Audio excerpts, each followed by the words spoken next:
Question, do we have sound? I hope so. Let's see. Here we go. Just waiting for it to come up on YouTube. Here we go. Coming up. So, thank you everyone for joining me.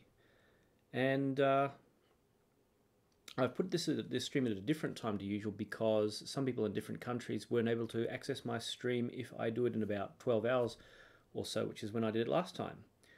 So all we have to do now is wait and see who comes. Now, this time we will have a number of things coming up, and you can see in the I've put the questions that are going to be asked and are going to be answered this time. Two of my patrons have submitted a list of very good questions, which we'll be addressing today.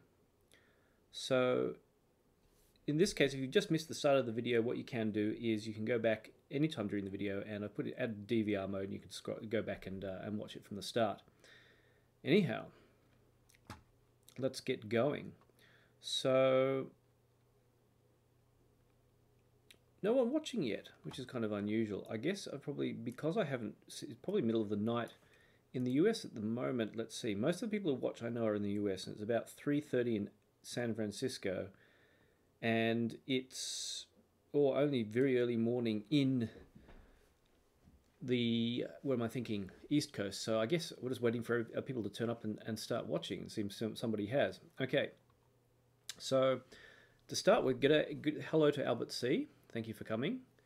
And if you have any questions, first what I'm going to do is I'm going to answer the questions which you'll see in the description, and then I'll be answering questions from the chat if there are any. So now, and then between those two, I'm going to draw. What I've got today actually to draw later on is a black box. Well, actually, that's not true.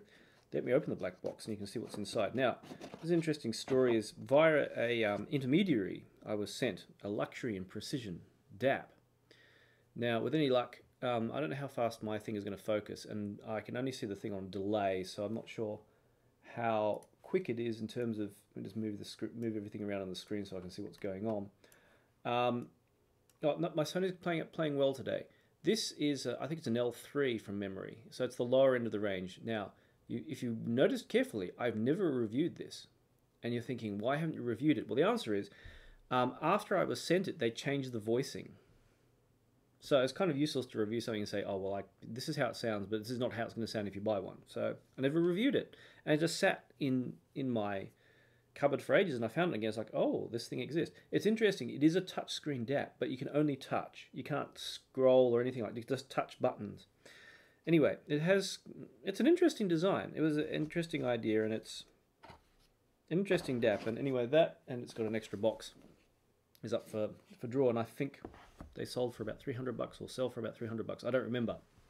Anyhow, got a few questions. Okay, let's start with the questions. So it's evening time. I've just had dinner, so if I'm a bit slow going, that's why. So mtmercer, who's been a really excellent patron, has submitted some really good stuff here. He first asked question number 1. Now I'm going to do the tricky thing, and you should see that on screen now. He asked, do you have any thoughts on the Senneiser HD800 compared to the HD800S? If you were to get one, which would you get? If you were going to adjust the FR with Sonarworks, would you still get the same one? Good question. For me now, I'd probably get the HD800S due to the range of music I listen with. And, you know, for me, I've got a bunch of HD800 aftermarket cables in my drawer. And actually, I was thinking of I sold my HD800, which is, of course, why it hasn't shown up in reviews, but I do have other high impedance headphones. I can easily test if there's, you know, I mean, it's kind of redundant in a sense because Utopias cover all the detail issues I want in reviews, and high impedance headphones I can test. If something can't swing voltage at all, I'll know pretty quickly. But everything can nowadays. I mean, there's nothing really, unless you're looking into super cheap stuff like, let's see what's floating around on my desk. Maybe, I don't know, I haven't tried the Mega Mini, if that can power HD800s, but I mean, that's kind of irrelevant. I mean, it's designed for, you know, just inexpensive IEMs. Almost there's very, very little that can't swing a good voltage nowadays and power something like the HD800, so I never really bothered. But for me personally, I go for the bit extra bass. And it's interesting because I had it on my desk 5 seconds ago. Yeah, that's it. I put the box on top of it. Next, coming up soon is Fio's Q5, and it's going to focus. Yeah, this is interesting because I'm not the kind of person to use the bass boost, but if you look carefully, and if it will focus this close, you can see the bass boost is switched on. And I've been using it with, actually I have Sondaras in here. They arrived and yesterday. And I'm going to been listening with these through this, and they're nice with the bass boost. And I'm not usually the kind of person to switch for that, but actually a lot of neutral sounding headphones, I like the bass boost. And I think it's maybe because I had the Cascades here, I'm getting used to having a bit of bass, and the Atlases. Now stuff with lap basses kind of seems, well, no, I want a bit more bass now. So I'd probably go for the bit more bass in the HD800S. So that's my thought. Now, if I'm going to adjust the FR with Sonarworks, and that's an interesting thing, I've got a review coming up. I don't know if that's a kind of tricky thing. I've been playing with EQ stuff, and I can hear the degradation in my system very quickly. But you'll see a review. You can't see it on the desk. You can't see it here at the moment because it's sitting under my computer in front of me. I've got an IFI Pro iCan, and I've been playing with the bass boost on that, and it's fun. It's an interesting amp. You'll see the review. It's not the most detailed amp, but it's fun to just get the two knobs. One gives bass, and one does the sound station. Just go, turn everything up, and it makes things more enjoyable to listen with. But it's not the most not as detailed as some of the amps I have here. But I think that bit of bass boost is nice. So if I suggest the FR, I don't know if I'd use Sonarworks. I'll have to play around with that and figure it out. But if I'm getting into high-end cans, I want something that's going to be satisfying without having to adjust anything and degrade the sound. So I think in that way, you can add a bit of bass with some kinds of circuits like the IFI and Fio have. But in higher-end gear, you know what I'd like to try? I'd like to try the Shure Audio's new Locky, the one where you can adjust, you can twiddle the knobs. I'd like to try that, actually. So that's kind of my answer. I'm kind of in two minds about that. And that's going to be an interesting thing comparing the Pro iCan to normal amps, because it's more about, features. Okay, so that's question number 1. I've only put 2 questions in the text thing here, unfortunately, so I have to cut and paste the next one out. The next question from him was, my observation is most new amp designs are based on current gain. I think older amps were based on voltage gain. Do you see the same trend? Do you have any thoughts on current gain voltage versus voltage gain amp designs? Okay, tricky thing here. This is current gain internally, but outputs voltage. I think there are 2 kinds of ways to go about it. Current gain, when you have a voltage go through a circuit, through anything, through a component, through a cable or whatever, that component will introduce maybe at least tiny bit of distortion. And so, a lot of designers talk about, small circuit path, small, for the audio to pass through, and what have you, to keep distortion down, and the ideal wire with gain and all that. And sometimes that distortion isn't linear across frequencies either.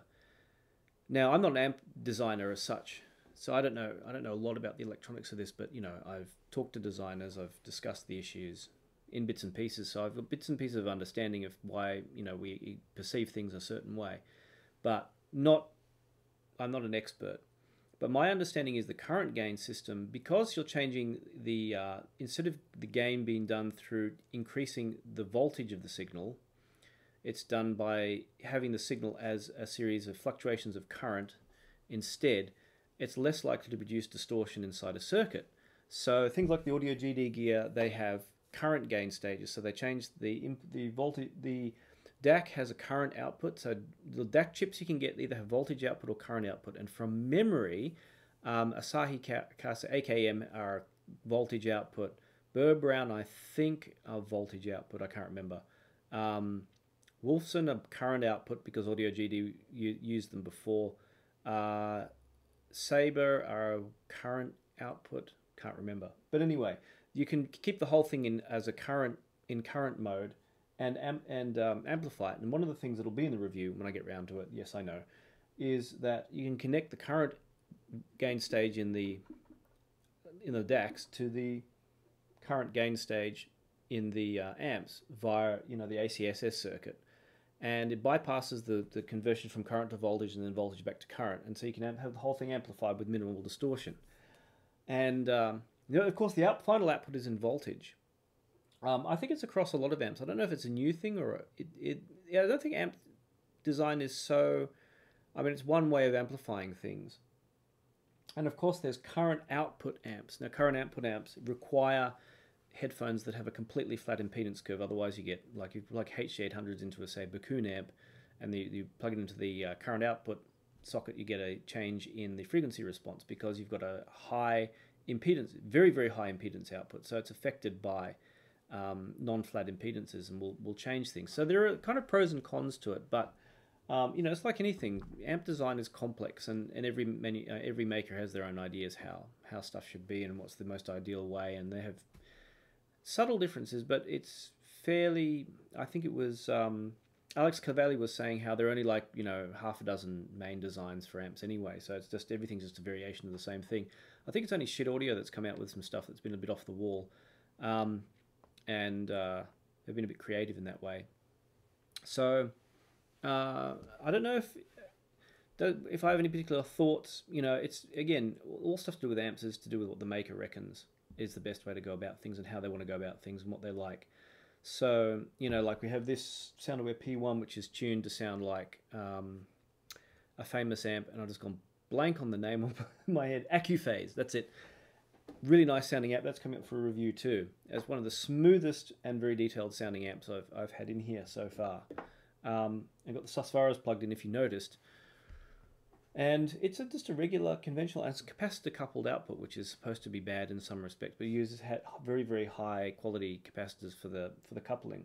And of course, circuits have what's called DC in them, which is just a straight voltage, and to eliminate the DC, you have a special DC elimination circuit in things like Audio GD, and in other amps you have capacitor coupling. There are many different ways of designing stuff, and you have transformer coupling. So it's a complex thing, and I mean, I had a Bakun amp here, and I didn't like it, and I reviewed it on Headfires, no video review of it, and it was one of the Korean Bakun ones, not the Japanese ones, and it just wasn't that detailed, which was a real disappointment considering the money. I bought it through Massdrop, and there's a funny story about how it got rerouted around half the world before it arrived on my doorstep. But anyway. That's the second question. The third question, I'm going to be really tricky and try and cut and paste it into a text thing quickly here and see if we can get it working. Let's see if we can get it going. Let's see how fast I can cut and paste and if it will come up. Let's see. Oh, okay. Whoops.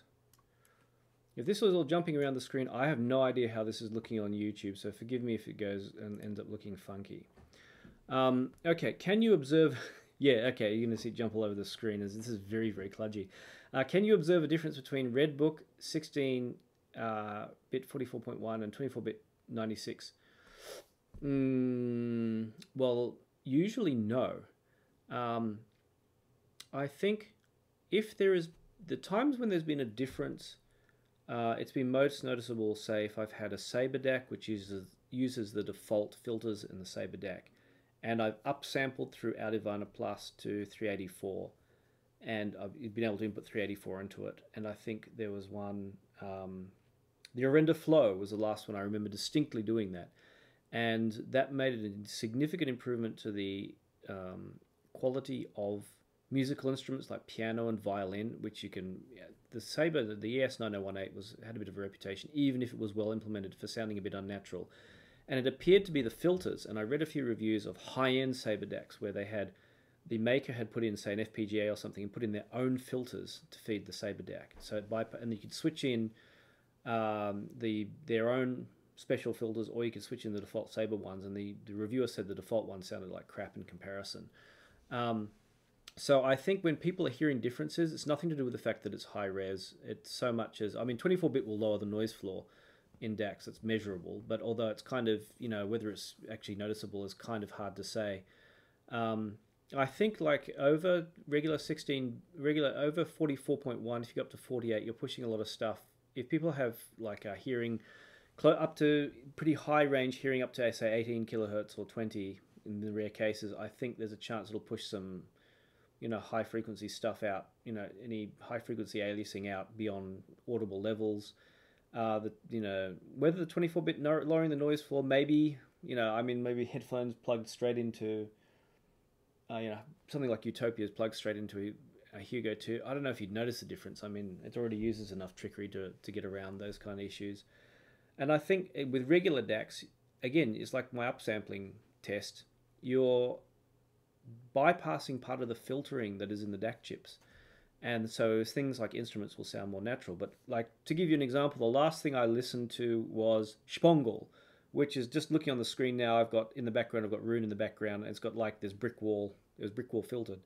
That's going to make no difference. I was listening to that comparing, what was I comparing? I was listening to Spongel comparing something along those lines. I can't remember what I was comparing, but it's like I was comparing something like whether I could notice any difference in two components, and I can't remember what they were, or two settings or whatever. It was like no difference because it's like a regular brick wall filtered music. It's just like nothing.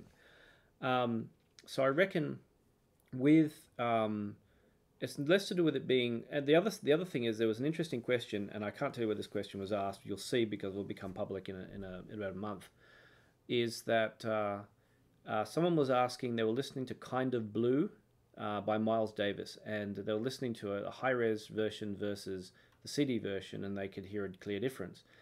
And they're saying, why is this? And the reason is probably because they were listening to the HD Tracks high-res version versus another original CD version, and the original digital masters had known issues to do with the pitch being wrong and some other issues which are kind of neither here nor there. It's well documented online, and there have been various attempts to fix this. But because the original digital masters had this problem, it was something of you know, it wasn't fixable. So David Chesky went back and got hold of the original master tapes, which is pretty amazing because there's like the most legendary jazz recording in history, most likely. And he completely remastered them from scratch and fixed everything, and they can hear more detail. So there's an issue of, if you want to really compare, you know, high res or regular, I think if you use something, if you can resample, say, down or up sample using a very high quality resampling tool, and use, you know, the same tracks, not just two different masters, then you can see if you can make out any difference with the gear you have. But now stuff like, I found like a lot of even cheaper DACs are sounding better with even CD quality material. It's kind of nothing in it. And some of that may be for, say, things like some DACs are kind of sounding warm sounding, and I think they, you know, making the sound a bit warmer, maybe slightly less detail than is actually possible, can make it harder to discern difference between, you know, CD quality and high res, so it becomes kind of irrelevant anyway. So that's a long answer to a short question. I'll come back to chat questions a bit later, but I still have many questions to go. What I need to do, that's question number 3, is paste in question number 4. So let's see if we can paste in question number 4 and have it appear on screen and look nice. We can, except it's kind of stuffed up. Hold on. Let's try that again. Maybe with a bit of different word wrap. The word wrap in this program is shocking. Okay, here we go. Have you heard any Shure HPs such as the SRH 1840? Any impressions? I think they were kind of unimpressive. Well, they didn't catch on to many people. Some people liked them, but I don't have any like particularly amazing impressions of them, except them being comfortable. Yeah, I just don't remember them being any particularly remarkable. I don't know. Sure, were kind of hit and miss. You know, they had a bit of a burst of activity of headphone design, and then they kind of disappeared into obscurity again and went back to their best thing, which is microphones. And then suddenly came out with electrostatic in-ears, that's coming up. I've got a contact. I've been talking to Shure, and I'll eventually review the new KSE, not 1500, 1200, the one without the DAC in it, so I don't have to review the DAC, which is a relief. Anyhow, there's an interesting story about that, which is they wouldn't have gone out the door without a DAC. They would never have seen the light of day without having a DAC in there, so it had to have one. But it was kind of everyone was like, oh, great earphones, but the DAC is sort of average.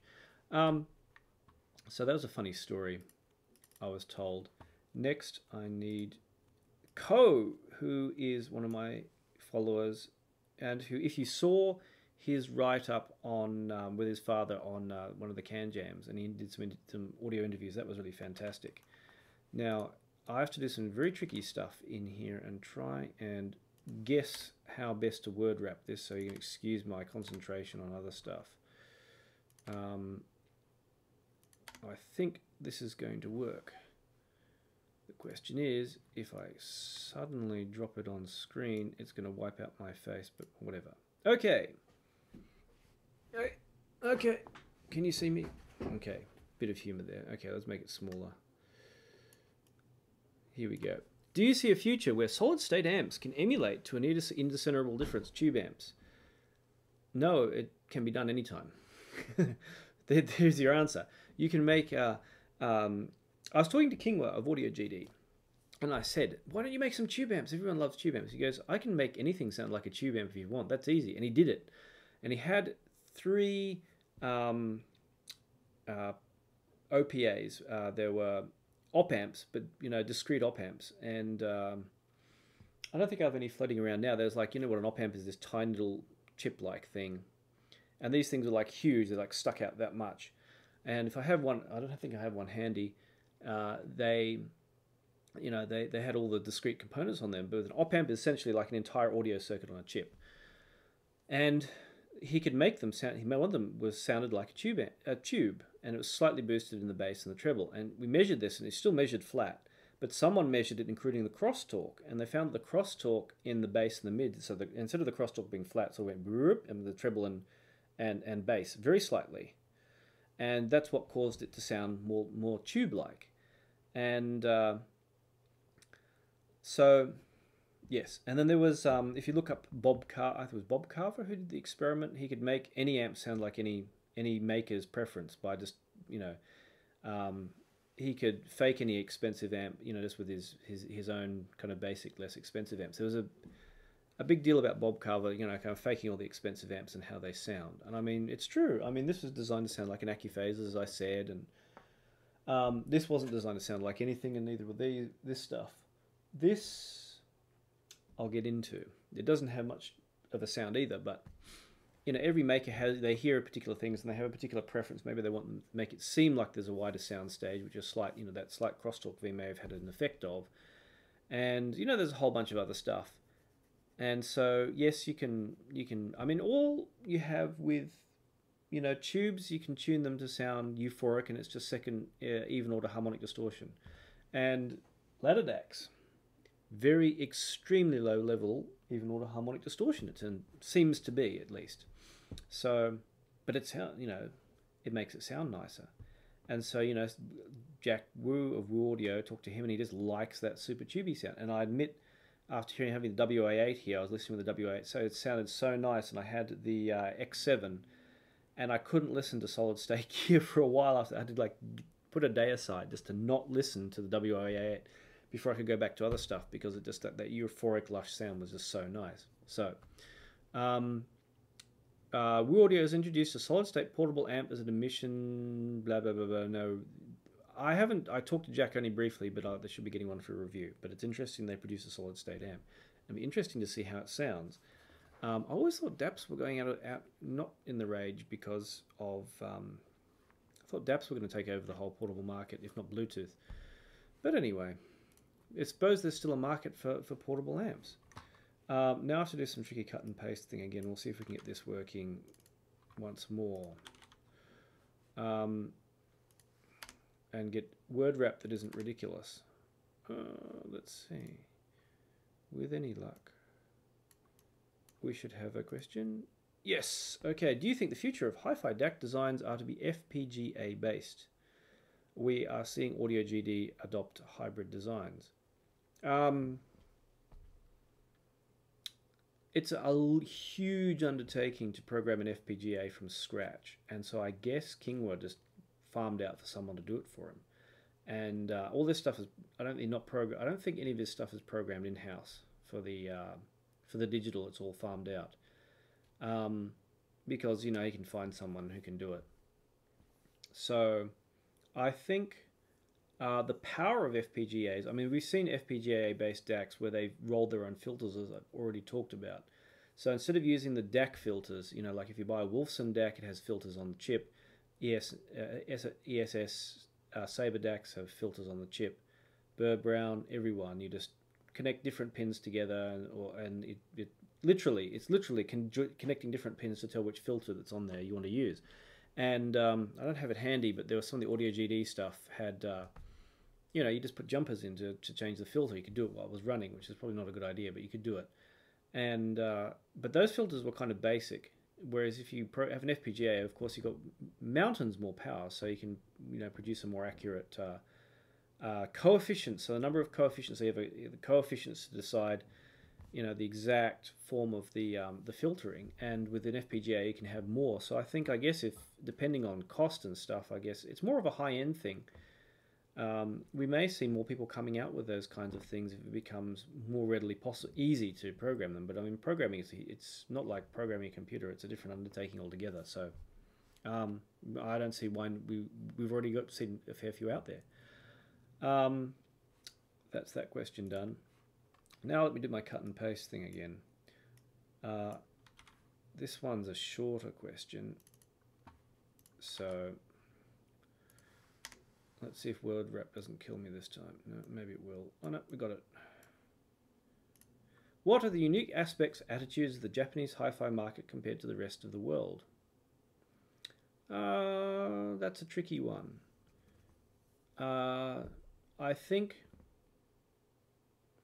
I noticed that the companies, like I see some cultural issues in the companies. I don't know about the market itself.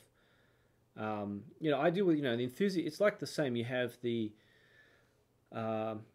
regular market of the consumer market where they buy consumer stuff. Well, they'll go down and, you know, a girl will buy pink earbuds because she likes pink, or they'll buy fashion stuff because they like Hello Kitty, they'll like Hello Kitty. And then there's the more enthusiast market that might buy something more expensive. And then you're kind of in between the people who jump up, you know, they see, oh, Sony, or this is a bit more expensive and it's supposed to sound better, and they'll spend maybe $50, $100. So Beats obviously had an influence. I saw people used to go around with Beats on there, like Beats headphones. So I think there are some similarities and some differences. But I think the culture inside the companies is a big issue, because I've seen products come out in Japan which are just like, what the hell were they thinking? Like a portable DAP with big wings on the pointy wings on the side. I can't remember which. Well, I wasn't sure if it was a DAP or a portable player or what it was. And it seems that there are that sometimes, I guess, in some companies, the management will say, oh, we have to have a portable entry into the portable market, or the headphone this, and they'll come up with some team built unbelievable rubbish, and oh, it's got to have this thing to make it identifiable as a product from this company, even though it's like a stupid idea. Like some really, really weird stuff comes out. I mean, honestly, if you thought this was weird, I've seen far stranger. But this made sense. The Hugo made sense. Some of the stuff that's come out in Japan is like, what were they? It was not what they were smoking. What were they thinking? They weren't thinking.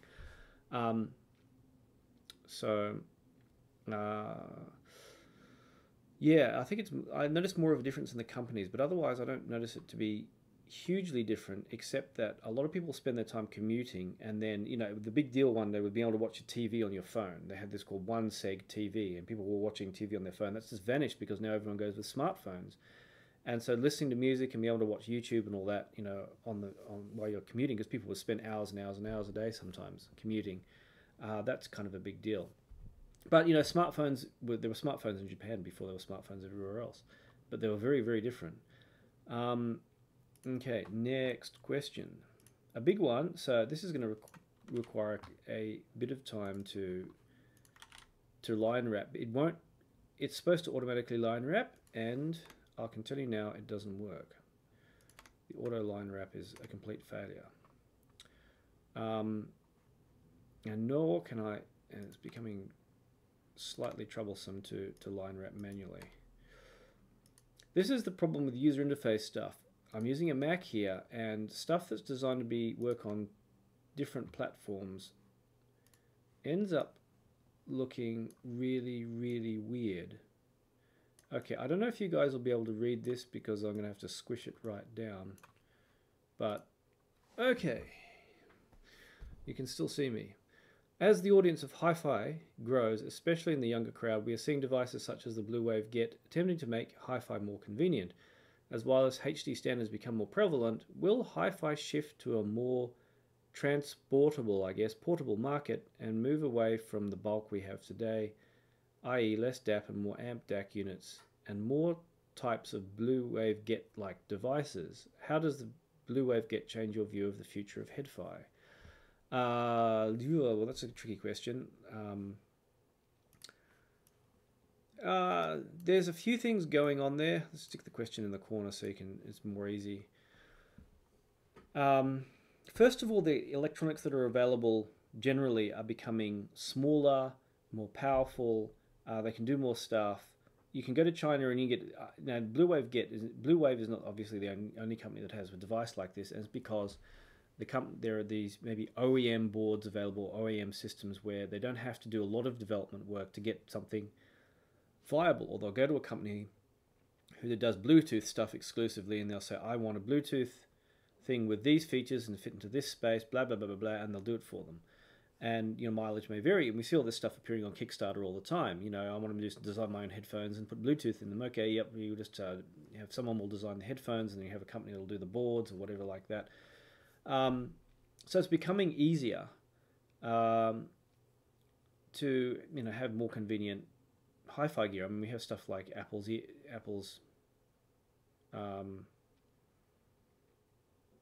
earbuds. They're wireless now, so it's very easy to cram an absolute insane amount of electronics into a very, very small space. Phones, I think a lot of it also because phones are becoming more powerful. Bluetooth has become more efficient.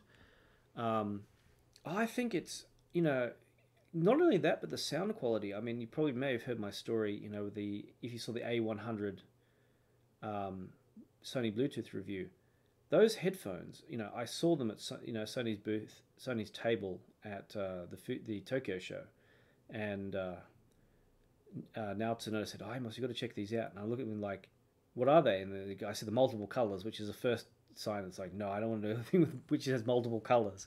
That's just not my kind of thing. And he goes, oh, they're Bluetooth and they're noise cancelling. I'm like, there's 3 strikes.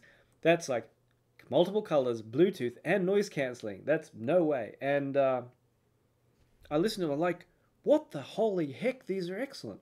And I'd honestly say that, the people see all these people discussing online, or I want to get into the hobby, I want a good pair of headphones, or what amp should I get, what DAC should I get?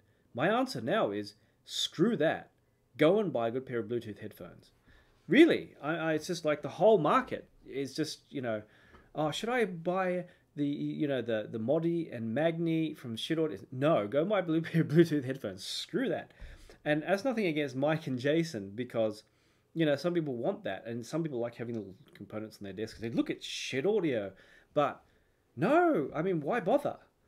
First of all, unless you're going to listen like me to, like violin and piano all the time, and you care about, whether your violin sounds real or not, and your piano sounds real or not, and you become a picky bastard about which digital transport you use, which is what I've become. I would honestly, the whole bottom end range of the market is really just been destroyed by Bluetooth. But it still exists because, I don't know, the market, I guess, just exists because there's still this mindset that, it's just still this mindset, I guess, where you buy a pair of nice headphones from Mass Drop, and they sell you the whole kit with the amp and the DAC and all that. When realistically, you don't need any of that. But, I mean, nothing wrong with that. I could talk about redundancy of this big power draining load of kit behind me, which I'm actually need to get on my ass and review and get out of here because it's costing me money. Powering all this stuff up heats my room, which is, now the weather's getting hotter, is bad. And it's also bad for the electricity bill because it's doubled up by the fact I have to turn on the aircon. And will it shift to more? Well, the main market has already in a portable market. The main market only cares. Bluetooth has exceeded everything. The people you guys are all enthusiasts. I'm an enthusiast, so we care about all the. I mean, it's the whole thing. It's like smoking cigars instead of smoking cigarettes, I suppose. But I thought that portable amps would be dead. I thought there was no market for them. I mean, if you take like ALO Audio, you take Ken, his entire, balanced stack of DAC amp, those big things that cost $1,200 or $600 for the balanced amp, $600 for the balanced DAC, they just died. His market just died. And I think they're still selling, he said he's still selling Continental dual monos. I mean, this thing is freaking awesome. I really love this Continental V5. That's why it shows up in so many of my reviews. But when can I use it? Well, I can use it with the Mojo, but the Mojo is pretty much powerful enough for most stuff, and this only has 500 milliamps of output. It's better than the modules for the X7/Q5. It's better than these. So if I get like put the AMO on say the X7 Mark II or this, and then use the amp, it's going to sound a bit better and a bit warmer, which I'll get into in the review. But really, everything's just powerful enough. I could use it with the XDSD, but then you got a stack. I mean, if you want to go with a stack, it's fun. It's fun doing the gear thing, but I still now would say for most stuff if you want to save your money, buy a pair of Bluetooth noise cancelers. They're just too good. So that's my answer to that one. Long answer to a short question. I can't give short answers on these things. Now more fiddling around with text. And see if we can let's see if our word wrap is going to be pretty this time. This one wraps nicely. Let's see if we can stick it somewhere. Nowhere offensive, but lastly, as an experienced reviewer / headfire, what do you appreciate more? The equipment and how it's designed, or how the music sounds? The music. But also there's a factor like just to think of, say, Dan Clark of Mr. Speakers and the Nitinol headband. I mean, when he did, that was a pretty cool thing to do. And then he came up with Eon and Flow.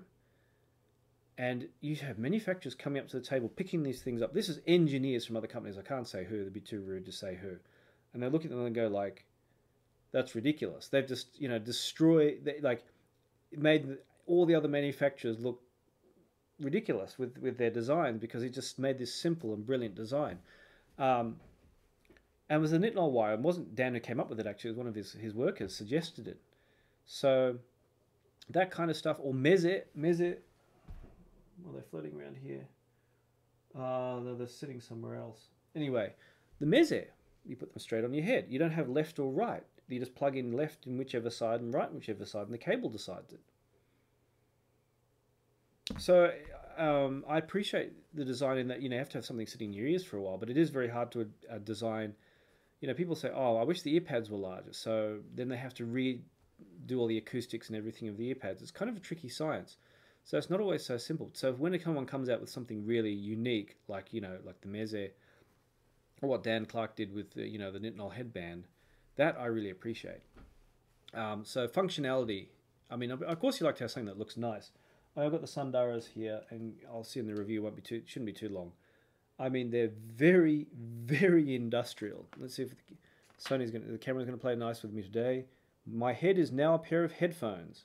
I don't know how well it shows, but maybe I'll move my head out of the way one way or the other. This is what happens.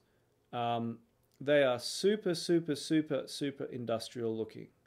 We have just like stamped pieces of sheet metal, very basic.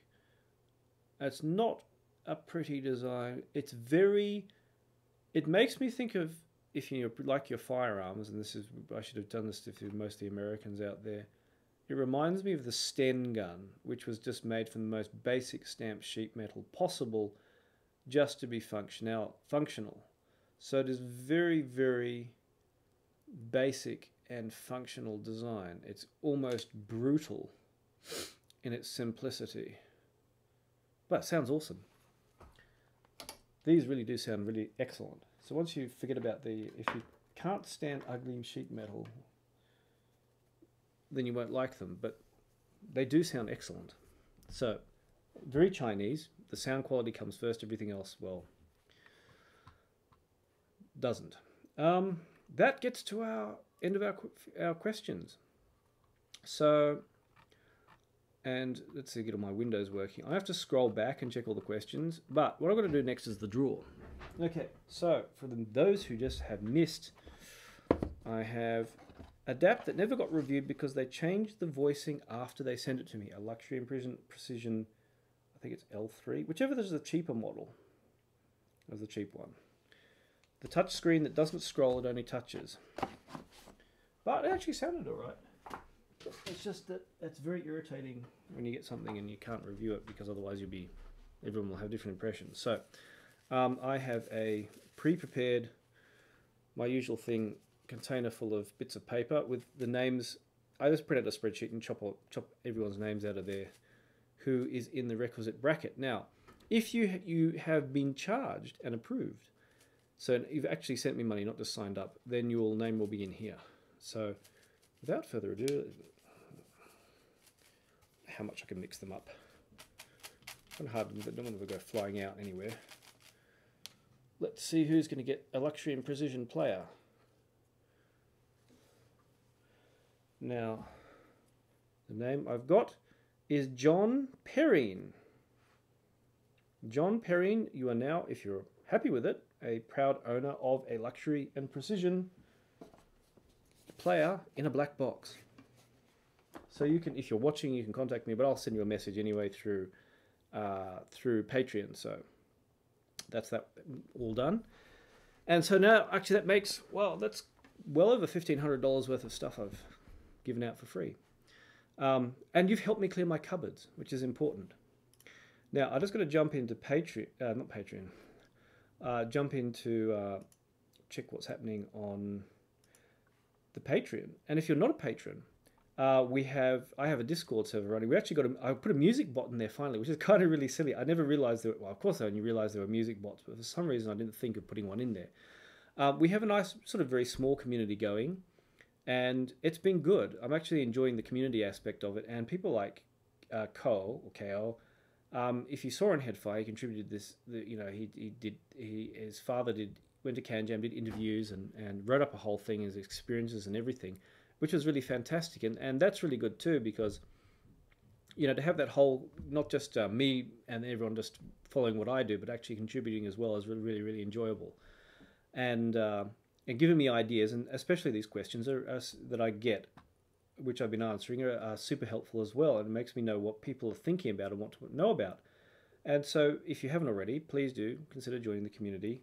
And, as I always said, for equivalent of buying me a cup of coffee once in a while, it helps me make these videos, because, this generates something like $50 a month worth of electricity if I leave them on, and I have to switch everything off. And some of this stuff needs to be on for a few hours at a time before it sounds its best. Otherwise, I'm reviewing it under, the less than ideal circumstances. Anyway, okay, so now I'm going to scroll back and see what questions people have been answering. Please review top of the line Tier Forte from 64 Audio. I'd like to. So I have to contact someone from 64 Audio and say, will you send me $4,000 worth of IEMs?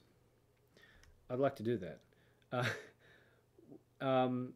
But yes, your 64 Audio stuff and all that, I've been following kind of vaguely, and it has been really interesting, and I really do want to check it out. But the range of stuff I want to check out is just huge at the moment. But, let's jump and see what else is coming in here. My usual set of some Patreons. I see your setup has changed a bit since the last stream. What are some of the new devices on your rack? Well, the main thing, the P1 came in. There's an iFi Pro iCam sitting under my iMac. It's sitting under there because actually it gets hot, this gets hot, and it was causing both of them to behave. It was causing this one to behave funny, getting too hot. Other than that, I've just got a hook here, just hanging bits, cables and stuff. Sundaras came in yesterday, which as I already said. They were running in off a TOQ5 just to make sure that, I don't know, I think it really needs run in, I don't know, but I've just been have anyway. And I was actually pretty keen to check that out because I missed the X7 Mark II, and so they sent one over. I like it because if you have missed that part, you notice the thing that I never ever do when I'm listening, but I do now because of the particular headphones I'm listening with. It's going to focus. Come on. Come on, Sony. Extra bass is on. Not extra bass, the bass boost is on. And I've been liking that. Sundara is a little bit bass light, and I think maybe the Cascades have pushed me back, and the Atlas have pushed me back into listening to stronger bass with headphones and what have you with more bass. So I actually appreciate the bass boost there. What else is new? Nothing else in particular that I can think of. Nothing else floating around here. No, that's about it for now. Stuff is coming in though. Stuff I looked on YouTube and I said, I've been contacted by various people and they said, would you like to review X? I go, sure, what is it? It's like, what? I didn't know this existed. And I looked on YouTube and nobody had mentioned it. I'm like, oh, okay. IFI's Pro IDSD?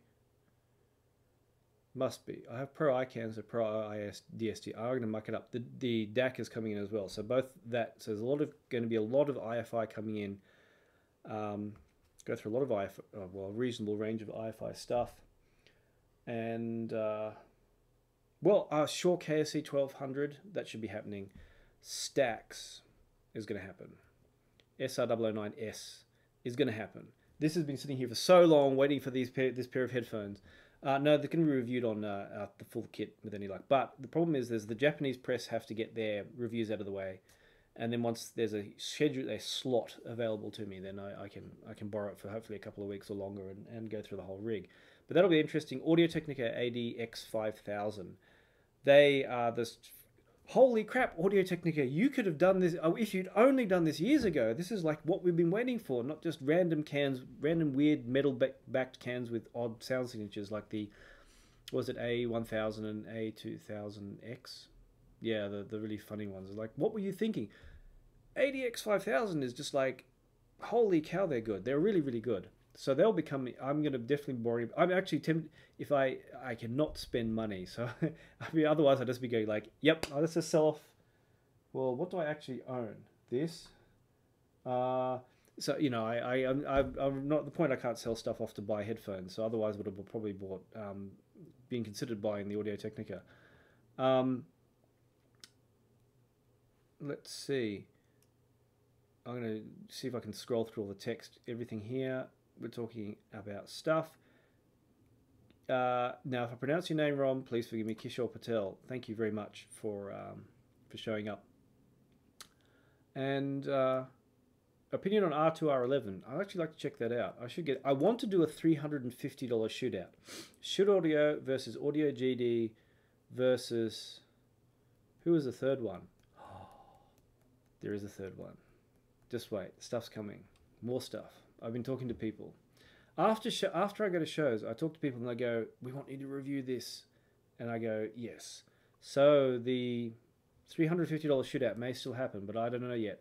The R2R11 I can get anytime, but I want to make sure, I want to clear some rack space because at the point, it's sort of like, I picked up just I was going to do, grabbed, you know, it's like, okay, I have a spare amp sitting around. Let's put it, and yeah, it doesn't fit. So that just doesn't work. So I've got to clear some space. That's literally what I've been delaying because in space delay.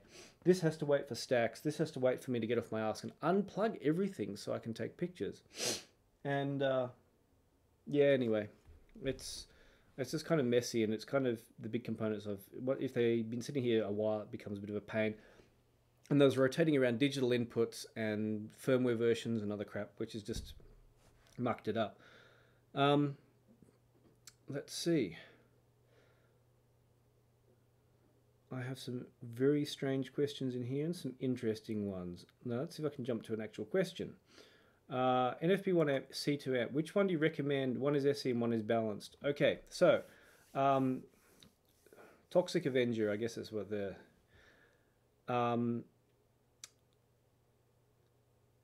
if you want single-ended and you don't want to use a balanced cable, get the C2. If you want to use balanced, get the NFB 1 amp. There's your answer. If your source is going to be balanced, get the NFB 1 amp. If your source is going to be single-ended, well, get either. There's your answer. It's literally one is optimized for being single-ended, and the NFB 1 amp is optimized for being balanced, and so that's it. That's what I recommend. Use a device the way it's designed to be used optimally. Otherwise, single-ended and balanced, there shouldn't be any major difference. Everyone's asked me about Empire Ears and 64 audio. I've only tried the top-of-the-line 64 audio one in earphone, and I was told everything sounded amazing except the treble, and something was wrong. And I'm told now that a friend told me, no, you've got to use such and such chips, otherwise it sounds like crap. And it's like, well, okay.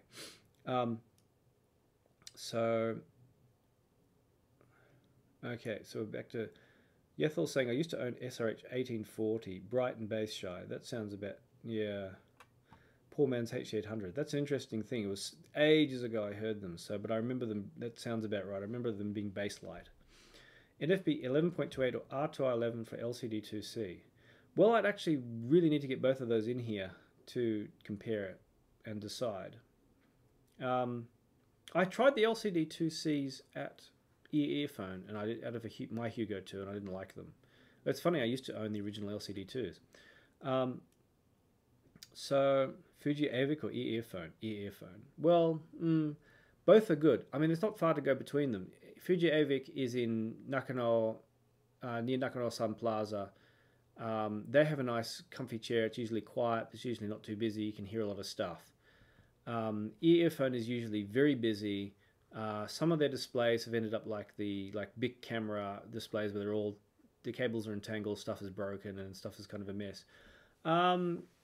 I think earphone being bigger, they used to have racks where you have a rack full, a cabinet full of second-hand headphones, and be like all HD800s across the top, and then all whatever high-end headphone you can think of.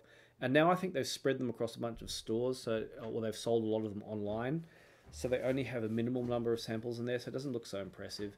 But you can in both stores. There's a range of if you see the pictures, then you like, okay, you want to buy any AK DAP ever made, and in huge variation of conditions. Although they're usually in pretty excellent condition in both stores. So both are fantastic. But I think if you want to go for the bigger range, obviously earphone has a bigger range now.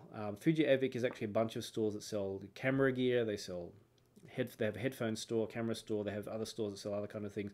Secondhand camera parts, secondhand videographer store, which is just unbelievable as well. So it's a slightly different focus, and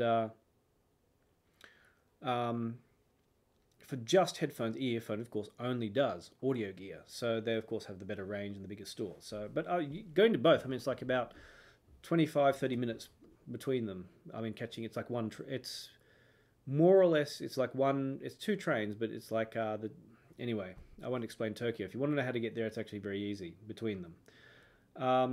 Have you tried anything via electric? No. Are you familiar with the website Audio Science Review? NWAV guy, either if... I don't want to talk about NWAV guy or his friends reincarnated. No, let's not go there. Okay. That's already been taken apart by other people. In terms of photography, what's your opinion of bokeh? Yeah, you can do the artistic thing. I did the artistic thing when I first got a 35mm lens and stuck it in the face of some kids, and I took some amazing photos. And so how a lens blurs is really cool. I mean, I was looking at reviews of compact, cheap 500mm lenses, the ones that are really short but have a mirror, and they have terrible blur.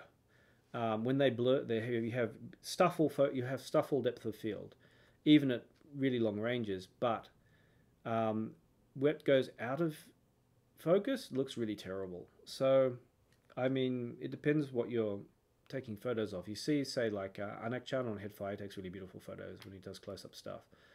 I prefer to have stuff in focus if I can. unless I want to focus on one particular thing or do something artistic. I'm not really an artistic shot kind of person, but sometimes I've pulled it off really well. If I do, I do. But I think it's just having a... I mean, I'm taking my close-up shots. They're kind of crappy. They're taken with a 24 to 70mm lens. I really should go out and buy a macro lens. I'm really lazy about that, but, you know, and do it properly. But, you know, my shots are super kludgy. It's just very, very, very, very, very basic. And I think that's all I need for a YouTube video anyway. And it means enough to get the impression across of what stuff looks like. And I probably should take a bit more care about that. But again, it's a time thing. It actually... I can now, because I've got stuff set up, like the camera is there, or there's camera here, I can just go on, open software, turn mic on, record, and go. And that's much faster than the fact that if I have to go, and when I have to go photograph stuff, it's sort of like, okay, I've got to set it up and set it in the right position. And that takes, the photography takes like way longer than making the videos now. It's got ridiculous, so I've become a bit lazy about that, admittedly. What's the best wireless headphone you have heard? Probably the Sony's so far. Yeah, I haven't heard a lot, but the Sony's have been the best. That's not to say that new Audio Technica one isn't good either. No, they're I think it's more about... No, I'm just going to stick with the Sony's. But I'd like to try some more. But they're generally getting so good that it's not much of a big issue unless they have radically different sound signatures. SR009S, SR009S sounds like an electrostatic version of the new Audio Technica ADX5000. And you go, what does an ADX5000 sound like? It sounds like an AD2000, but a very, very high-end version of that. So it's very in your face. Very much more dynamic. It sounds... The SR009 always sounded a little bit sleepy. The SR009S doesn't sound sleepy. It sounds like it's more sensitive, actually. So it's much livelier than... And it's sort of like everything's been pulled tight. And it's like pull up your pants and tighten everything, tighten your shoelaces and get everything together kind of... You know, that kind of effect. So it's obviously a distinct refinement in many ways. Do you listen to rock? AC/DC on occasion. I haven't listened to a lot of rock lately. My old rock habits were Van Halen. And Van Halen is unfortunately recorded very badly because they're a great rock band. And, you know, there's Jerry Harvey, who started off making IEMs because of working for Van Halen. And, well, yeah, I was listening to AC/DC occasionally. There's online, there was an entire concert of theirs, which was just amazing too. So, yeah, sometimes. But yeah, having headphones that can deliver the kind of right intensity. I mean, people listen to try Grados and they go, oh, I don't like Grados. And say, well, if you have to listen to the right kind of music with them, like rock music, and then you really get Grados. So it's like V-motors. V-motors sound like crap unless you listen to club music. If you listen to club music, V-motors sound like, oh, okay, it does sound like a club in your head. So that's why you get some Audio Technica's AD2000s. They're just really great rock headphones, I reckon anyway. Let's see, where are we at now? Interview with Sankar in the works. Glad to know it. Yeah, I really should contact those guys. I went out to see them one time and I didn't post anything about it. And that was really fascinating. And, you know, it's really, really amazing how much effort he's put into making stuff. And how, you do a factory tour is unbelievable. It's not like they don't go out and buy they're not like Senneiser, have all these big expensive equipment and everything like that. They hand build everything, just about. They try and everything as much as possible is in-house and efficient.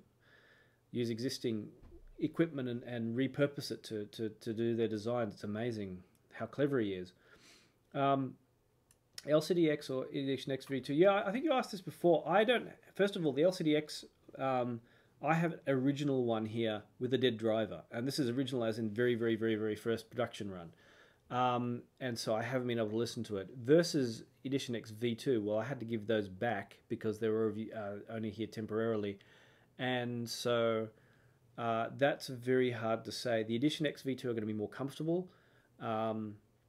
They're going to be readily, easily used out of portable gear. The Edition X, they're both fairly neutral sounding headphones. The problem is, of course, the version I had was an original driver version, and they've done so many changes to the drivers since then and how they make them and everything. I'm well overdue to send my pair back, and they're going to replace the driver, and so I could review them again. Actually, it'd be nice to review them again because they've come down in price, and they're a pretty good pair of headphones. So they're heavy though, so I can't say one way or the other, but probably. Well, it's getting tricky because there's a lot of stuff out there. I wonder if an LCDX, how that would compare to, say, the Eon Flow Opens, actually, because they're extremely competitive. And then you've got stuff like Sundaras. And, head out of the way, you can see them back there, the LX, Mass Drop LX. That stuff's becoming super competitive now. And it'd be splitting hairs about probably detail as well. What's the stuff to the left of the Curta calculator? No, it's actually a scanner. I bought an old model of a scanner which still had the slide option included because I have negatives and slides I wanted to scan. So that's why it's sitting there because, well, I thought that if I plugged it in there, I could run a very long USB cable and scan stuff just by turning around. No, okay. Campfire Audio comment. Yeah, I could probably ask Ken to review a set of those. Is that a Sony A7 behind you? No, I have a Sony. No, there's a Fujifilm camera here, which I'm actually going to sell. I have a small Sony RX100 Mark II, which is good, really, really good little outdoor pocket camera. The Fujifilm, I really wanted to try Fuji. So this is an XT1. Nathan, or Shigze of Ohm Image and Headphonia, said, you're going to hate it. And he was right. It takes beautiful colors, but pain in the butt. And I don't want to spend on proper lenses when I already have Nikon lenses, so I sort of just given up on that. It's probably I'm well overdue for selling it. High BR3 review. Yes, I actually bought one, so waiting for that to come. I need a portable transport that doesn't take half an hour to load Tidal. H800 versus H800S. Yes, I did already answer that question. You can. This should be in DVR mode, so you can scroll back, or I will make this one public afterwards, so you can go back and watch it. Have you heard how the portable Stax amp SRM-D10 compares to a full-size amp? Not yet. I could borrow one, but I don't like doing in-show comparisons because there's a lot of stuff to go through. I like to try it out though. Do you think the future Walkmans will go back to Android? Most other high-end DAPs will Sony keep? Well, Sony has been using an older version of Android modified. Would they just use pure Android? I highly doubt it. I highly doubt they could do that. But they just use straight up Android because then people could modify and change stuff, and Sony doesn't like that. The other thing is they can lock stuff down with languages. Like here, to give you an example, oh well, no, the camera I'm using is a Sony RX10 bought secondhand from BH Photo and Video in New York. Why? Because you can't get the ones with the English menus here. They're all Japanese only menus to stop people grey market sellers. So yeah, Sony's kind of like that. When did you realize cables provide sonic differences? It's still considered snake oil. They can and they sometimes do and they sometimes don't. I don't like, if I try something and it has an effect for me, then it has an effect for me. If it doesn't, it doesn't. So for example, Audio-Technica headphones, I tried recabling a pair of Audio-Technica AD2000s and I didn't get any benefit, so I just put it back to the original cable. Let's see, I have you can't see the original aluminium versions. I want to do a video on this too. Build your own mid-range or good quality headphones for $200 or so. I think it's around that now. I think drivers are around 90. Cups, I forget how much. These are Shapeways cups. You buy them from Shapeways and they 3D print them for you. And the cable was a spare non-audio one I had, and there's a Sony headband.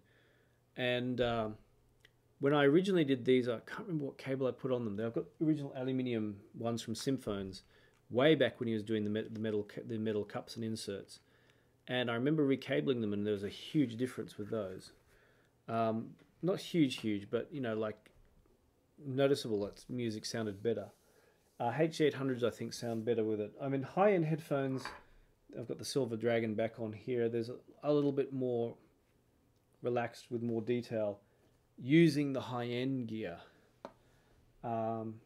Utopias, no, I think the stock cable is pretty good on that, but I haven't really tried A/Bing it. It's kind of, your mileage may vary. I'm not an absolute person on it. HD800s, can't stand the stock cable for some reason. Don't ask me why. It was just the stock cable really bugged my impressions. I remember listening to the HD800S for the first time and I thought, these sound awful. And I've forgotten the HD800s I had had aftermarket cables on them. And going back to that stock cable, it was like, ugh. So that was just weird. But, you know, I remember one point that I was convinced that, no, they can't possibly make a difference. So I just said, I'll go and put the stock cables back on my HD800s and I put them on, started listening. It was like, oh, God. No, I've got to change that back. So I think it's nothing to do with... I just don't have an opinion. I mean, people can think what they like. But I think this is an observable fact that a lot of people are just stuck in a particular mindset of right and wrong and good and bad and this way or that way.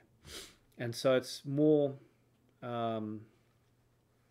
like back when I was in university and people were just stuck in their ways and closed in their thinking. But that's all I just try and be realistic about stuff. Campfire audio comment, maybe in the future. Mr. Speaker Voce, I didn't like the setup they had in Tokyo with that. It sounded really kind of narrow soundstage, but very detailed. So I don't know if it was the setup or I just have to go and investigate that more. I think if there's a pair in Japan, I'll be able to borrow them with a whole rig, which is going to be kind of expensive shipping, but we'll work on it. Which model of Sony wireless do you like? Well, whatever it is, I always get the letters stuck in my head. The Bluetooth noise cancelling ones, the ones I reviewed with A100 ABM, but they're a little bit thin sounding. And I think the 1000X have more bass, but it's been a while. They've updated them since I first heard them, so I should go and borrow a pair of those and review them properly because I think they're really great headphones. But if you missed the part earlier in the video, I said, people talk about cheap rigs and buying, what should I buy for 99 bucks? And I was like, no, stuff all that. Buy a pair of Bluetooth noise cancelling headphones. They're going to sound way better than buying all these cheap DACs and amps, whoever they're from. Did iPhone Micro DSD work well with Utopia? I didn't. I had the XDSD, and it worked fine. It's warm sounding. It doesn't get as much detail out of Utopia. I wouldn't buy a pair of Utopias to use with something that cheap. Buy a pair of LX or Clear or Elia to your taste. And yes, I'll get the Clears in eventually. Because these just are kind of a waste of money for something that cheap. I can tell the difference between... I was hearing differences between interconnects with these. Just between components, which I thought made no difference. Particular pairs of interconnects, which I thought, whichever I'll plug in today. And I was like switching them around and picking out differences. They're not something you don't spend $4,000 on a pair of headphones or $2,500 second hand to use with a $300-400 component. It's just crazy. Did you see that new Japanese crowdfunded IM? Nope. I'm sort of wary of crowdfunded stuff. I'm still waiting on two things. Why are my mics so bad? That's a good point. I've been waiting on the Centrance, the new Centrance mic pre, and that should be coming this year, and I'll get a proper mic then. Audiophile music recommendations. Oh, that's a big one. There was a post on one of my videos recently where someone has posted a huge list. Dave Teskey's binaural recordings are fantastic. Decca recordings, if you like classical. There's a lot of stuff out there that was made really, really, really well. It just depends if you like it or not. Yeah, it's tricky. Finding good music, which is really high quality, can be hard. What do I think about the Sony? It was very, very well. It upsamples everything in DSD and it sounds like it. But I think you're getting that in for a review too. But there's a lot. Music is a tricky one. I should just do a whole thing. I should start doing videos on music. That's true. But on my Discord now, I have a finally got into music bot, so I start posting stuff on there, and so it'll just search you, but play something or other by something or other, and it does it. What is the best DAC you've heard? Bluetooth and Dave, easily. I mean, having the Dave here, it like you could feel the music. You weren't just, it's like injecting the music into your blood. It was freaky. It was the freakiest experience I've ever had. Directly with HD800s, it was like, seriously, I had trouble breathing. I've never had that before, and it's the experience of, you know, when you're sitting and you actually be in front of a singer and you feel what she's singing. It was like that.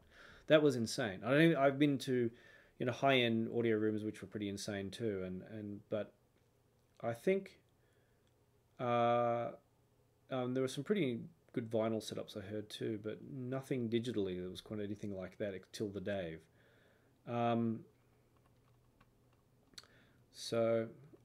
High Spring Bay 1. Okay, now why have I lost? Where am I up to?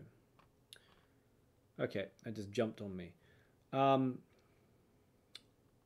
What is your best recommended amp for the HD800? HD6? Well, I don't have any of those headphones here at the moment. LCD2C, I have only listened to briefly. I didn't like them. HD600, HD800. Well, they're all really different. You don't need much of a DAC amp for HD600s now, not like before. Even less expensive stuff can throw a good voltage.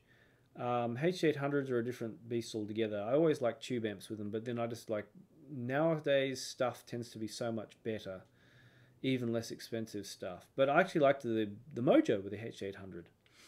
Something that's slightly warm. LCD2Cs, well, I've just no idea. It's something probably more very, very dynamic, I guess.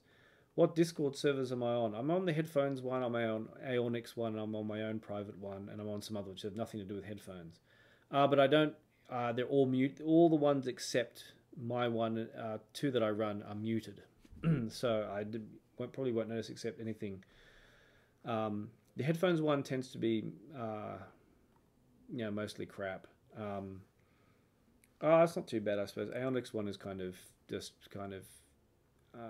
entertaining sometimes, but I kind of, you know, I've been on chat since 1994. I'm kind of way over it.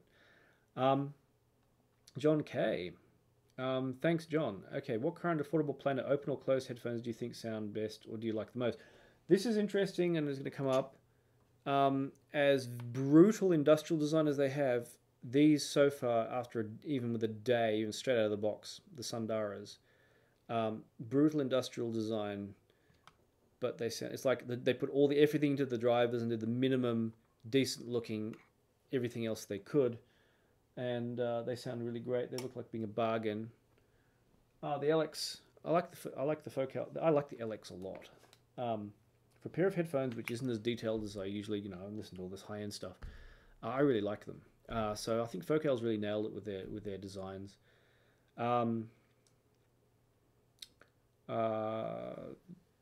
Let's see, where are we at? I really like the On Flow opens once I put the black inserts in. Although they're they're about right for me, and the Cascades for something colored. No, what I've listened to recently, and I've deliberately chosen stuff I know I'm going to like. If I go to a show and I go, I'm not sure about that, then I won't request it for a review or accept it for a review, or I'll just say I'm too busy. Because, you know, the other thing about reviewing stuff is to stop myself burning out. I want to listen to stuff I'm enthusiastic about, and that's from engineers I know who make really cool stuff, or for people I know who make really good stuff. So there's some consistency in what I'm getting. I'm taking a chance on things like SoundAware. I know they're really talented, but they're kind of... getting to the Western market is tricky for a Chinese company that doesn't understand the Western market.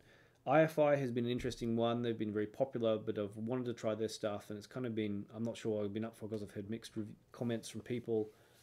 So in that, I have chosen to review stuff that I think I'm going to like. Have you heard of Plus Sound Audio? Yes. Yeah, I could go endlessly with cables. I can listen to anything here if I go to Tokyo. And to sit down and try and compare cables, oh god, no. If I sat down and do that, I'd drive myself nuts. SR009S will be coming once I can get a slot in the review schedule for them. They have a review unit, they send it to different people, they have a calendar, you get a slot, all that kind of thing. It'll happen eventually. Let's see. Any advice on X72 amp module works best with Shure 846? Nah, I haven't had an 846 here, but I think any of them should be fine. Just go by whatever cable you have. If you have balanced, get the there's also, I think the AM3A should be fine. But it's also how much battery life you're gonna suck out of them, I think. What's the best closed back headphones you've heard? No, that's tricky, isn't it? Closed back is hard. The Eon Flow are a bit too thin sounding for me. The Ether Flow, C Flow are a bit of... Some people don't like the thinner sound, some people do. What I will try and do, I had... The LCD-XC were a little bit harsh in the treble. I'd like to try them with updated drivers because I have an original pair like first batch. And they've changed the way they do drivers since then. Closed is tricky. What do I listen to that's closed? Cascades. Screw it, Cascades. That's probably the easy answer. Just see if Ken updates the headband though. It makes it a bit more comfortable, but Cascades are probably it.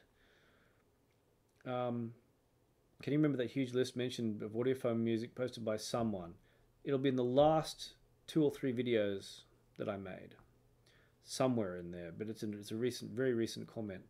Seeing as you like classical, any experiences at Meikyoku Kisaten? No, no, I haven't gone around too many shops in Tokyo since I've been there. I tend to not have much time there. Is it a bad idea to call Dave for IEMs? Depends on the IEMs. Maybe a Shure KSE 1200 system. It's insane overkill. I don't know about. I never tried Dave with IEMs. I never did while I got one. I'd probably just stick to a Hugo 2 at the most. I think you just won't. I don't know if you get the resolution. It'd be interesting to try. If I do get a Dave in here again, I'll try it. The Atlas might come close, but I'm not sure. Do you chance to listen to the RME ADI2 DAC? Not yet. A few people have mentioned that. I'll keep it in my eye on the idea. If I can find, I wonder who the RME dealer is in Japan. You got me thinking. I bought my dad the HE400i and they sound great. No, I've never had the earlier HE400s in that. I bypassed all that, so I don't know what sounds different. The best I can do is I'll try and describe them as best I can, but they're fairly neutral. But there seems to be quite a fair bit of detail out of them for considering their price. So, but I don't know how the last one I had before Susvaras was, and HE1000s was the HE5 SE. Yeah. Anyway, the second pair that Hi-Fi Man ever made, second model they ever came out with. MDR Z1R. I've got a review on that. Go through my review list. It's in there. Best pairing for Hi-Fi Man RE2000. Hugo 2. They're kind of bright. They seem more bright to me than before, and that's probably because I've been listening to darker headphones recently. So I just plugged them, put my ears late, and it's like they seem brighter than I remember them. Yeah, that's tricky. I like them out of the Hugo 2, but sometimes I didn't like them out of the Hugo 2. They drive like full-sized headphones, so maybe something like this with warm tubes. That's Continental V5. I don't know. I have to go back and maybe play around, but I'd say no.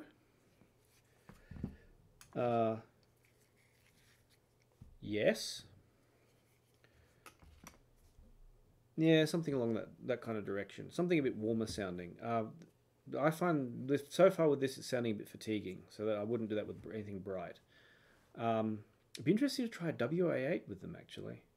But they drive like normal headphones, which is pretty interesting for IEMs. Have I heard 64 audio yet? No, only briefly, and I discussed that earlier. That's going to be tricky. And this chat keeps jumping around really oddly. I've gone over my 1 hour mark, so I don't know if my battery is going to go flat. What tube amp would you recommend around the $2,000 mark for the HG800 WA8? Yeah, that's the only tube amp I've really heard around the $2,000 mark. Honestly, WA8 was probably going to be a really nice match with them. and it should drive them with stupid ease. That's fine. What's your take on the Fostex TH500 RP behind you there? They were really nice sounding, but the low bass is rolled off. And I think they would have been right for modding. But now they have the T60 RP, which is kind of cheaper and it's pretty good, but it doesn't have as nice a... I don't know, they just didn't... I should have reviewed those. That's actually a prototype. That's actually a final, just before final production prototype. It's missing the Fostex bit on the side. They are really nice, but they're really a pain to drive. I think they're like 89 dB sensitivity, and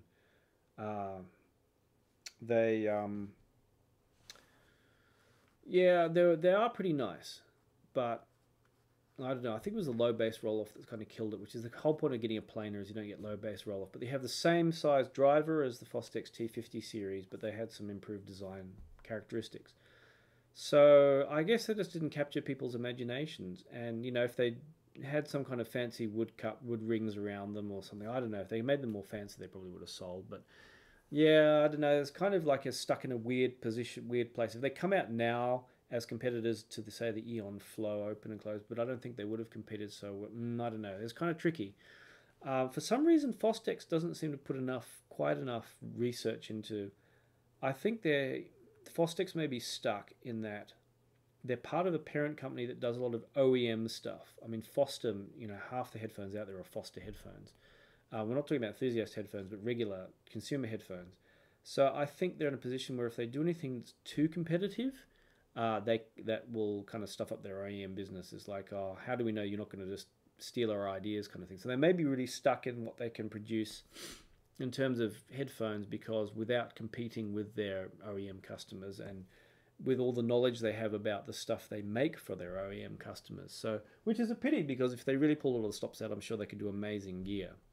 But I think I get a feeling sometimes that Fostex is really just a technology demo for stuff they can do for their OEM customers. But that's just a personal opinion. I'm just taking a guess here.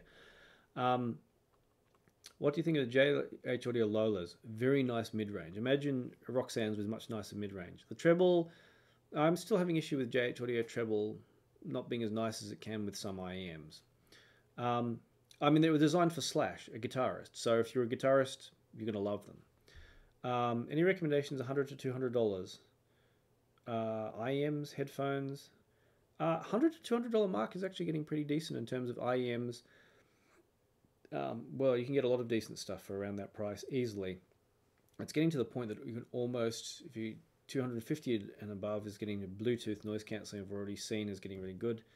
But yeah, there's just so much out there in that range. I wouldn't even know where to begin, honestly. What's the story with the calculator? My father bought it to use at work. There you go.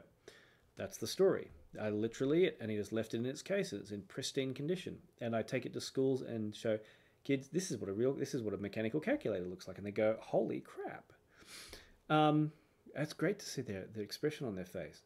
And it, it sat in his room for ages because electronic calculators came out soon after how did he buy it? I forgot, but anyway, soon after. Cayenne released a HA300 recently. I'd like to have space for more tube amps. Eventually, I'll probably look at more amps, but possibly.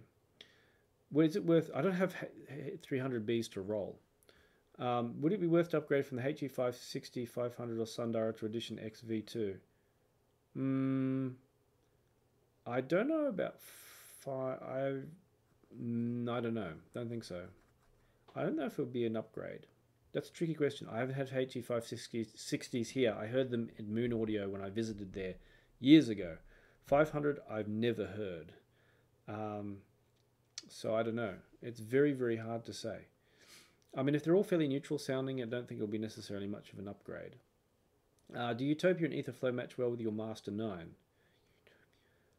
Yeah, well, the Utopia is a Utopia. It just reveals what the amp is like. Etherflow, yes, as well. The Master 9 is kind of very flat, dead neutral, and can be a bit boring. So it probably works best with headphones with a little bit of a bass kick, ideally. Any comment on Tyler infidelity in retirement? It's so sad. Yeah, I guess, if his hearing was going and he's long beyond burnout. I mean, I'm long beyond burnout as well, but I mean, he was way, way, way beyond burnout. I guess, when it's your time, it's your time. You can't see it. You may have seen some of my photos, but my speakers are sitting on headroom stands, the ones he designed to use with the whole stack.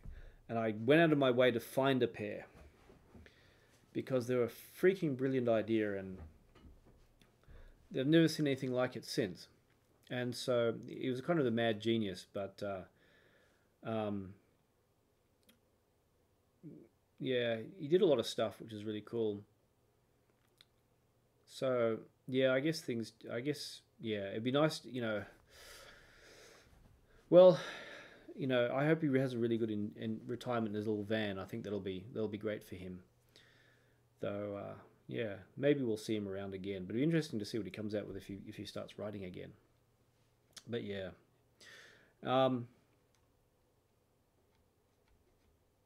let's see differences between Quad Mojo and iFi IDSD Black. I didn't have the IDSD Black, so I don't know.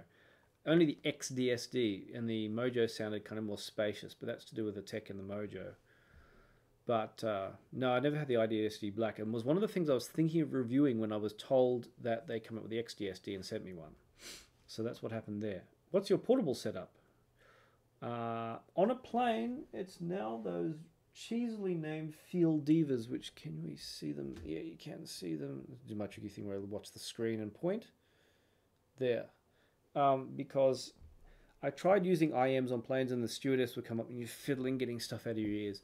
And they get tiring after a while, whereas noise cancellers don't. And even with in-ears, you lose sound quality anyway. One tricky thing, and a few people have tried this, is you get in-ear monitors, if you can stand having them in your ears, and then you put noise cancellers over, and it makes it even better. But I tried that. Did I try that? I think I tried that briefly. But just with all the fiddling around, I don't have to fly much. But if I do, I'll just stick with noise cancellers. Less dealing with, I've got to get up and go to the toilet. To pull them off, it shuts off the music automatically. I hang them up and go. Whereas if I have IMs, I'm fiddling around with cables and wires and everything. It's a pain. So I just go with noise cancellers when I'm traveling. Portable, otherwise, I've sort of given up on portable because I don't have to go around that much. But I do sometimes, take stuff out. Usually just same thing on trains, the Field Divas, because it just cancels out the sound around me. I pull them off my ears, the music stops, I can hear what's going on. It's the least hassle. So that's another reason for me preferring if I'm, and it's just I don't want to break or drop anything, especially like custom IMs. I think, running out of battery. I think Hi-Fi Man is making you DAP R2R2000 or something or other. Interesting. Maybe I should talk to Fang. Show us the stands. That's going to be tricky.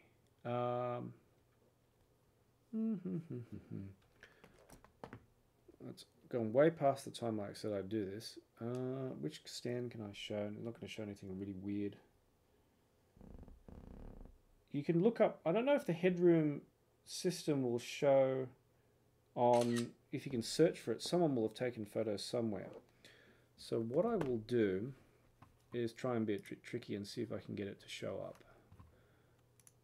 You're going to have to bear with me for a second, but I can show you a picture of the stands. If I use some trickery from Apple, is that it will update. Give me a minute and I'll show you the stands.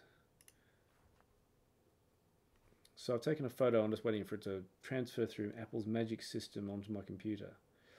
Have you heard the Oppo HA2? No, a lot of people ask me about it. Never got round to it, but it's kind of redundant now because Oppo's going to stop making it. Thoughts about the Focal Clear?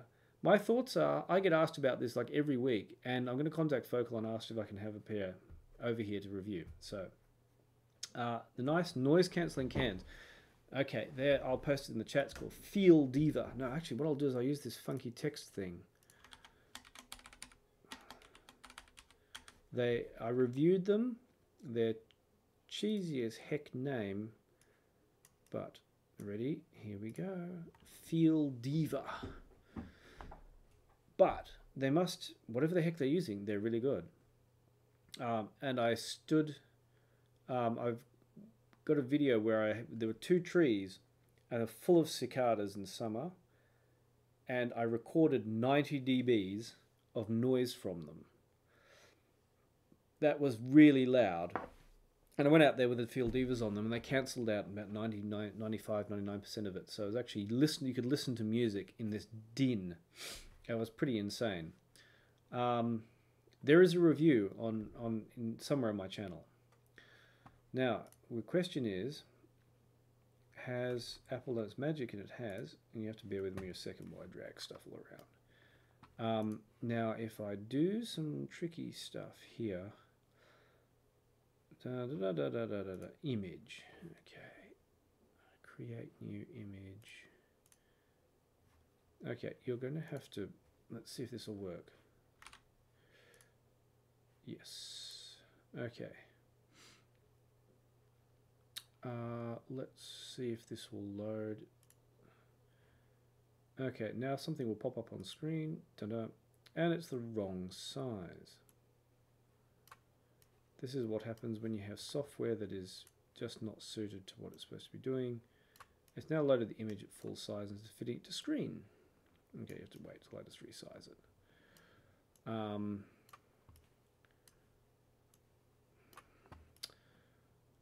That's almost there.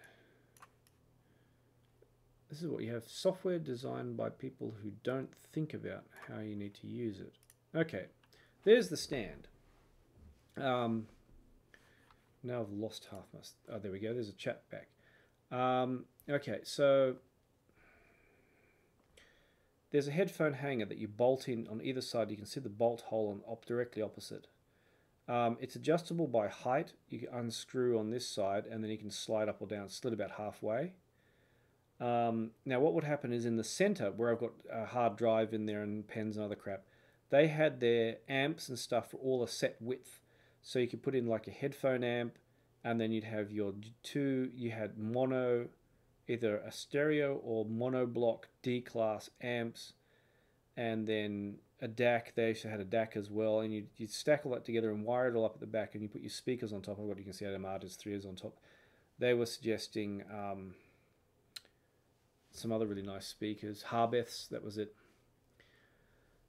And that was a really, really clever idea.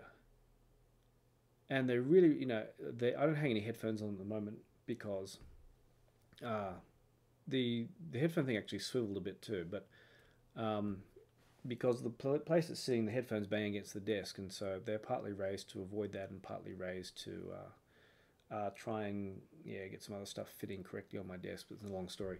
They're a really, really brilliant idea, and so you'd have this whole desktop set up, obviously with a whole crap ton of wires. And this is before you had things like, you know, your Hugo 2s, which does everything. And yeah, it was just really, really clever design. And they're actually, you can't see they're rubber coated. They're actually, on the outside, they have this cut over from about above the screw, from about here all the way up and all the way across. There's a rubber coating, which, you know, stops stuff slipping. So you can just plunk it on your desk. And they have, actually, you can't see, you can see, yep. If you look in the middle under the speaker, you'll see another slot where you could actually screw the speaker on and attach it. There was no bolt that came with it. It was just, you could buy your own. If you had some kind of bolt or something, you could potentially bolt stuff to it. So it was a really, really clever design.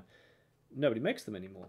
You know, the Headroom Longo didn't make them, and so I just hunted down a pair and got hold of them, and you know, the shipping was extortionate, but whatever. But they're so cool. They're made of steel too. They're heavy, so really awesome. And they tilt. The other thing is they tilt, so you can actually angle the speakers. So you can see it just freely tilts. And it's all you can't see clearly. You can see there's a big gap between the top part and the bottom part. In there is a big chunky O-ring, so it could actually, when you screw it tight, it holds very, very easily. Actually, unscrewing it, you have to kind of unstick the ring to move it. Really, really amazing design, and you know, you can't get anything like that anymore.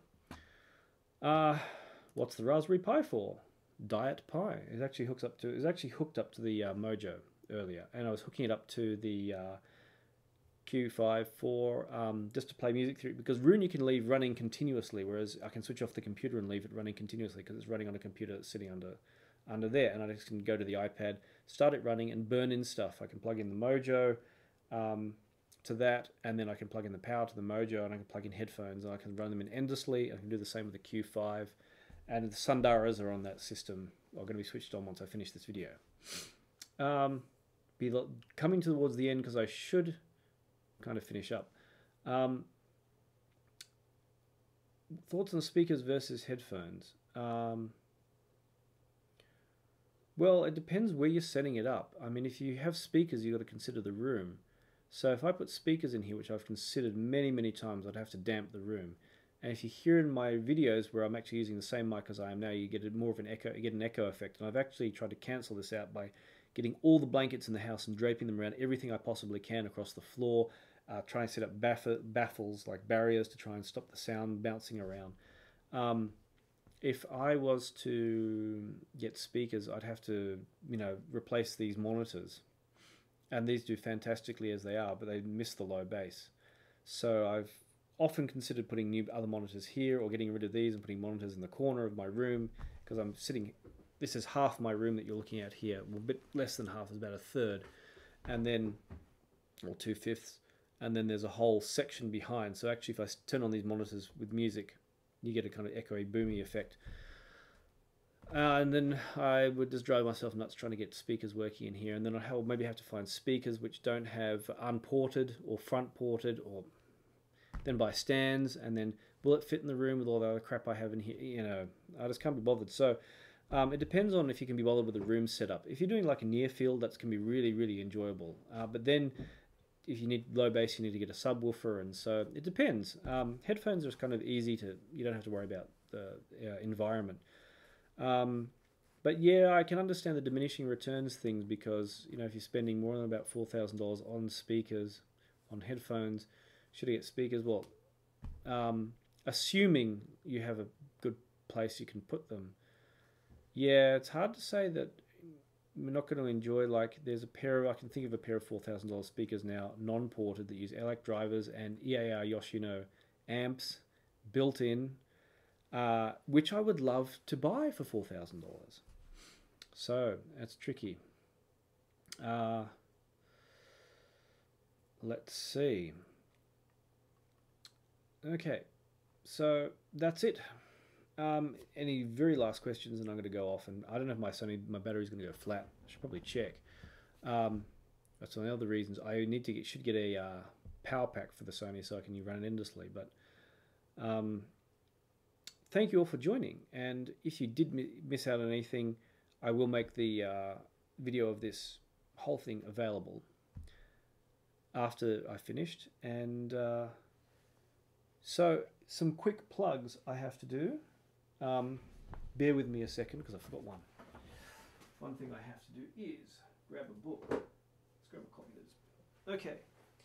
What you may not know is that my father was a scientist. Well, was or is, depending. He's passed away now. But at the end of his life, after writing a lot of scientific stuff, he wrote this book. He wrote a number of books, and this one is available on Kindle as well, which is why I'm showing it. Which way can I show it? Okay. Science, Myth or Magic. Now, he did a lot of radio shows for ABC Radio in Australia, and this is a collection of stuff based on the stuff he did for those radio shows. It's very anti-superstition. I don't agree with everything in it, but if you're interested in understanding, it's a kind of layperson's guide to whether, about what science is.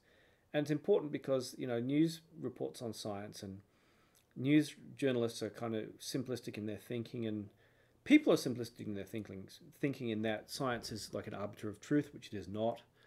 It is, an aim to understand, how life works. Now, my father was a biological scientist, actually a zoologist, and behavioral scientist is probably the most accurate.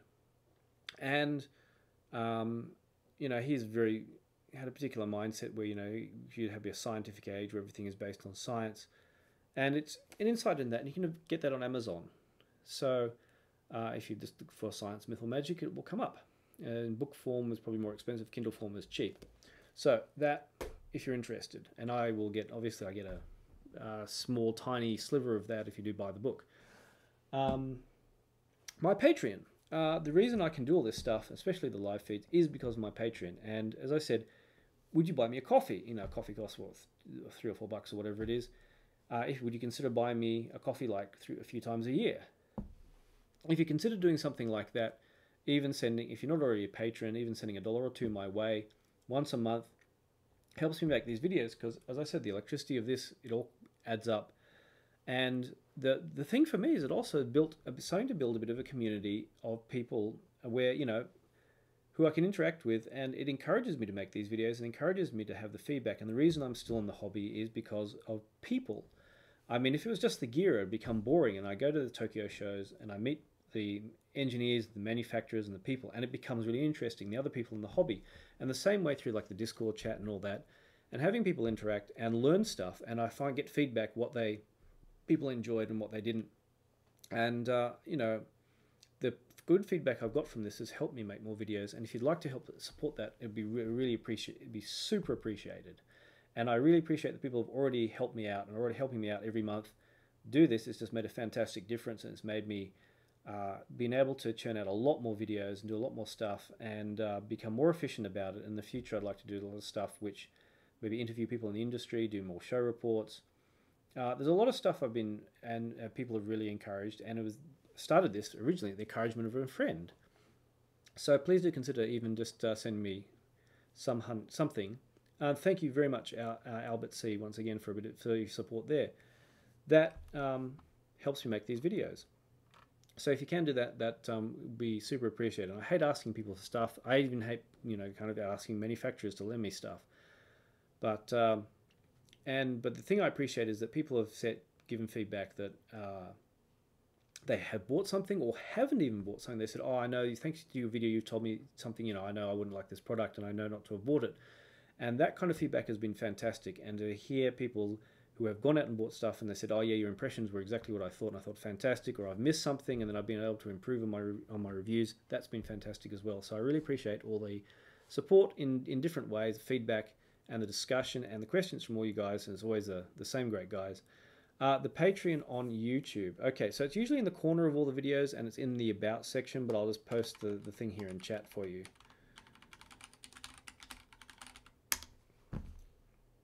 So, and also it's really great to have people, you know, in the Discord chat come in every day and see music suggestions and ideas, and we just on the chat, you know, people who've gone in and done their show impressions and stuff, and that's been really encouraging. So thanks once again everyone who's been hanging around, and I'll see you for the next live stream and for the next upcoming videos of stuff that you're going to see here. And thank you once again.